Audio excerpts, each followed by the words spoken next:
that any of you sitting here today will ever understand what it was to lose my brother that night and in the manner that we lost him. And it really angers me to hear, to say, for you all to sit here and say, especially right now that I heard Scott Whitney say that the city is trying to learn from my brother's murder, when in reality, the ones that were guilty are still patrolling our streets. There's been several attempts to try and bridge this gap for this so-called trust in the community again, but we will never have that until we have his killers behind bars. And unfortunately, it doesn't seem to happen, and it's not going to happen anytime soon.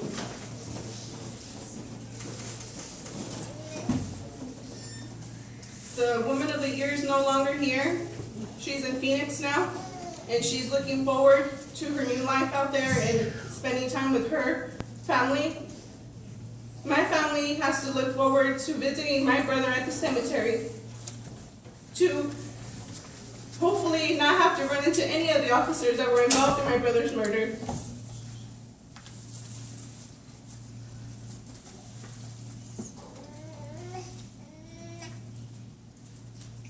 If you really want to make change happen and you really want this city to trust in the police department again, real changes need to happen.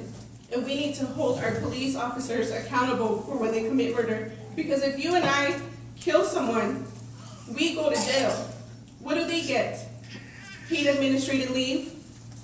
They get a slap on the wrist and they're back out on our streets. They have the green light to kill our loved ones and they have no consequences whatsoever.